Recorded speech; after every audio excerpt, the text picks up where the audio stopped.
Terminado o tempo pascal, a liturgia nos convida agora a retomar a nossa caminhada no tempo comum. Estamos no nono domingo do tempo comum e retomamos a leitura do Evangelho de Marcos. Interessantissimo perché proprio Marcos apresenta Jesus ressuscitado que no último capítulo convida os discípulos a voltarem na Galileia. E neste convite, a maioria dos exegetas entende que Marcos nos convida a voltarmos à leitura do Evangelho desde o começo, na presença de Jesus ressuscitado, aquele que explica para nós todas as Escrituras. De fato, Jesus nos convida continuamente a caminhar com Ele. E aqui entendemos que o cristianismo não é um conjunto de regras morais. O cristianismo é o caminho no seguimento de Jesus, o único mestre. Sim, assim era chamada a religião cristã, o caminho. Porque nós entendemos claramente que Jesus está vivo, que Ele nos conduz, que Ele se manifesta passo a passo como o Deus que nos liberta da escravidão da lei para a liberdade de filhos de Deus. De fato, o Evangelho deste domingo se concentra sobre o sentido da lei, em particular do sábado. Vamos ler o trecho. Jesus estava passando por um campo de trigo em dia de sábado. Seus discípulos começaram a arrancar espigas enquanto caminhava. Então os fariseus disseram a Jesus: olha, por que eles fazem em dia de sábado o que não é permitido? Jesus disse: por acaso nunca lestes que Davi e seus companheiros fizeram quando passaram necessidade e tiveram fome? Como ele entrou na casa de Deus no tempo em que Abiatar era sumo sacerdote, comeu os pães oferecidos a Deus e os deu também aos seus companheiros. No entanto, só aos sacerdotes é permitido comer esses pães. E acrescentou: o sábado foi feito para o homem e não o homem para o sábado. Portanto, o Filho do Homem é Senhor também do sábado. Interessante porque logo antes deste trecho, Jesus se apresenta como um médico, aquele que leva Levi de uma vida de pecado a uma vida de salvação. E diz que ele não veio para aqueles que são sãos, mas para os doentes. Logo depois, há uma discussão sobre o jejum. E Jesus se apresenta como esposo, aquele que veio que nos convida para o banquete, para a festa, não para o sacrifício. E aqui se apresenta como mestre, como verdadeiro legislador, aquele que dá o sentido mais profundo da lei. De fato, precisamos entender a verdadeira novidade do cristianismo. E o sentido é este: em todas as religiões é o homem que se sacrifica para Deus. Mas aqui nós encontramos o símbolo da Eucaristia, nas espigas arrancadas e sobretudo nos pães que Davi comeu na casa de Deus. Pães sagrados, pães oferecidos para Deus. O cristianismo vê um Deus que se sacrifica para o homem. Não é pedido ao homem sacrificar-se para o Senhor como em todas as demais religiões. Apenas aqui, no cristianismo, nós vemos um Deus que se oferece para o homem. E quando Jesus diz que o sábado foi feito para o homem e não o homem para o sábado, está dizendo que o sagrado foi feito para o homem e não o homem para o sagrado. Pois a sacralidade do homem é revelada em Cristo, que é Senhor do sábado. Em Cristo nós também entendemos que somos livres da lei.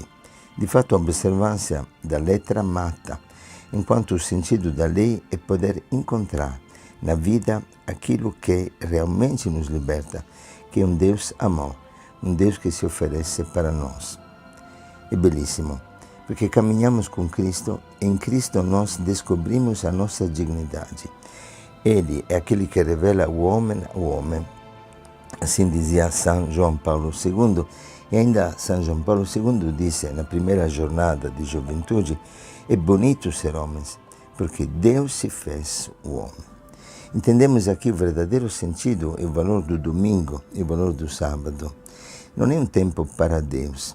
O sábado, o domingo, o dia da festa que somos chamados realmente a celebrar, é o tempo que Deus oferece para o homem. Deus não precisa da nossa adoração. Nós precisamos de encontrar em Deus, na adoração de Deus, na escuta da palavra de Deus, o sentido mais profundo da nossa vida é descobrir quanto preciosa é a nossa vida se um Deus se sacrificou por nós.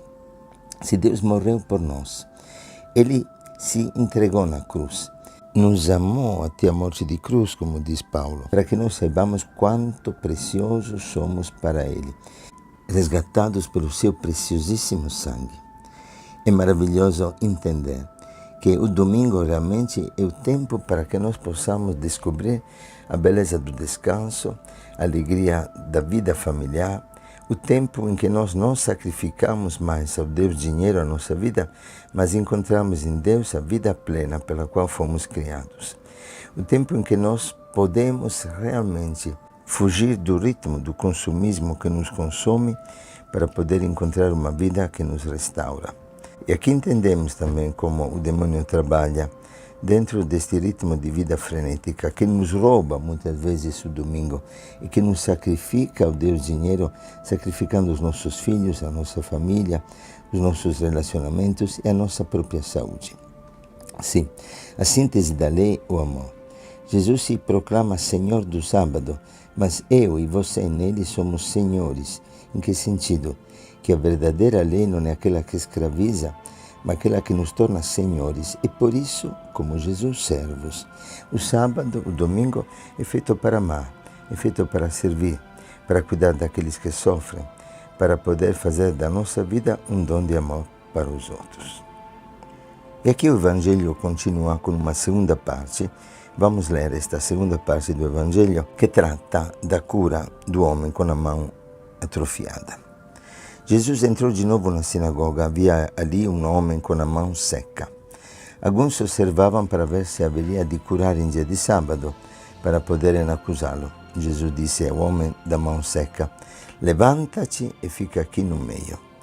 E perguntou-lhes: é permitido no sábado fazer o bem ou fazer o mal, salvar uma vida ou deixá-la morrer? Mas eles nada disseram. Jesus então olhou ao seu redor, cheio de ira e tristeza, porque eram duros de coração, e disse ao homem: estende a mão. Ele estendeu a mão e ficou curada. Ao saírem os fariseus com os partidários de Herodes, imediatamente tramaram contra Jesus, a maneira como haveriam de matá-lo. Muito bom. Vamos ver primeiramente esta cura. Um homem com a mão atrofiada. O que significa? O que representa esta mão atrofiada? É o símbolo de uma mão que não sabe abrir-se, uma mão fechada, uma mão que não sabe doar. É o símbolo da humanidade incapaz de amar. O símbolo do homem que quer ser Deus sem Deus, como Adão que queria ser Deus opondo-se a Deus. Um Deus que queria oferecer a Adão a sua dignidade de filho e a sua dignidade divina. E de fato somos chamados por Deus a sermos perfeitos como o Pai, como lemos no Evangelho de Mateus, ou como lemos em Lucas, no capítulo 6:36. Sermos misericordiosos como o Pai. Sim, porque a perfeição de Deus consiste na sua capacidade de amar com amor misericordioso. A sua onipotência se manifesta nesta misericórdia que sempre sabe transformar os pecadores em santos e testemunhas da misericórdia, como não cansa Jesus de dizer para Santa Faustina. Interessante que na África tem pessoas, várias pessoas com a mão seca, e acontece isso porque foram mordidas por serpentes, serpentes que muitas vezes matariam nós, que não nascemos na África, mas que na África acabam atrofiando a mão das pessoas. Nós também somos mordidos pela serpente da avareza, pela serpente da ambição, pela serpente da vaidade, pela serpente da posse, das mágoas, dos ressentimentos, que acabam atrofiando a nossa mão, fechando a nossa mão, tornando incapaz de dar e de amar. E de fato a vida divina não se rouba, foi oferecida por Deus, por Cristo Jesus na sua cruz. É pela cruz de Cristo que somos novamente filhos e não mais escravos. É pela cruz de Cristo que o Espírito clama em nós, Abba, Pai. E podemos então abrir a nossa mão para receber toda a graça, todo o poder.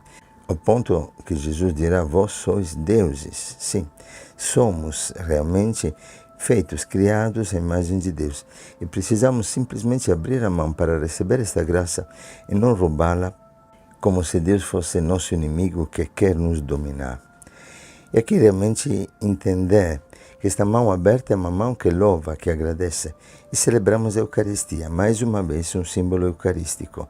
O louvor, a capacidade de adorar e de dar graças a Deus, que nos torna verdadeiramente filhos de Deus, que nos ressuscita das mortes que a sociedade e que o pecado da nossa vida acabam gerando em nossa existência mortal.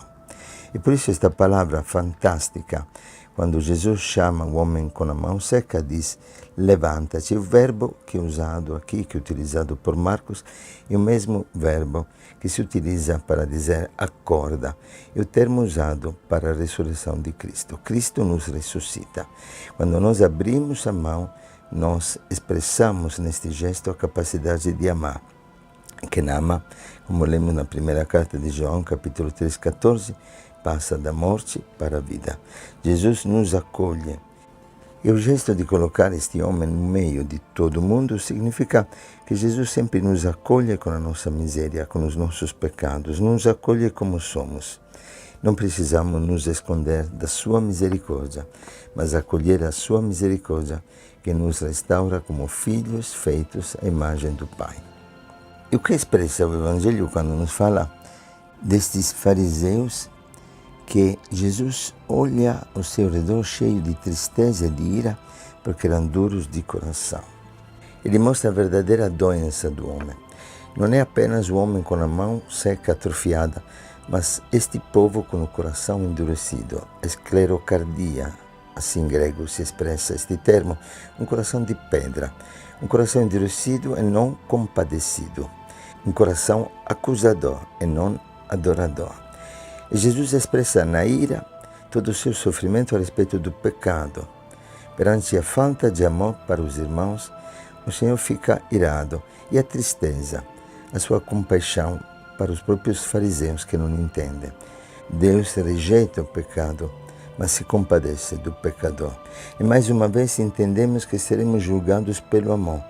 Não posso amar a Deus que não vejo se não amo o irmão que vejo, como diz São João na primeira carta. Eu preciso compreender que não serei julgado pela perfeição de uma obediência à letra da lei, mas exatamente para vivermos o amor, que é a própria alma da lei. Interessante que as pessoas que se acham justas, como aconteceu para São Paulo antes da conversão, matam e perseguem, acusam e condenam, mas quem se sente pecador, perdoa e se compadece. Eles julgam, condenam, não se compadecem e não doam misericórdia. Pelo contrário, condenam Jesus à morte. É fortíssimo, porque lendo este Evangelho, Jesus quer curar exatamente o nosso coração, para que se torne um coração compassivo, um coração generoso. Quantas vezes julgamos as pessoas segundo aquilo que nós pensamos e ainda exigimos que as pessoas mudem ou as condenamos sem piedade. Não ter o outro nas mãos, mas entregar-se nas mãos dos outros, este é o amor. Não determinar aquilo que outros têm que fazer, mas determinar-nos para sermos servos dos outros e para irmos ao encontro daqueles que erram. A definição de Deus, a mais linda definição que a Bíblia nos apresenta, é aquele que se entrega nas mãos dos homens. Jesus disse na vigília da paixão que ia ser entregue nas mãos dos homens. E aqui no começo do Evangelho já aparece a cruz. Os fariseus e os partidários de Herodes decidiram como haveriam de matá-lo. Em cada momento, o segredo da vida é dar-se por inteiro, entender o sentido da lei, que indica o caminho, mas o caminho é o amor, que nos evita os erros, mas não vivemos para evitar os erros, vivemos para amar. É por isso que Paulo dirá no capítulo 13 dos Romanos que todos os mandamentos se resumem nessas palavras: ama o teu próximo como a ti mesmo, pois o amor é o cumprimento da lei.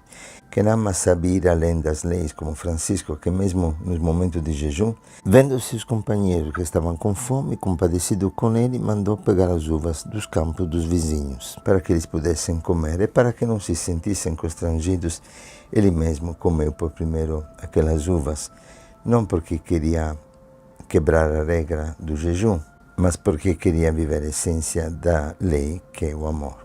Sim, nesse domingo somos convidados a entender o sentido mais profundo da lei, para podermos, orientados pela lei, sermos livres para amar. Que o Senhor te abençoe e te guarde e que te conceda a graça de uma vida plena na presença do Senhor ressuscitado. Um bom domingo para todos.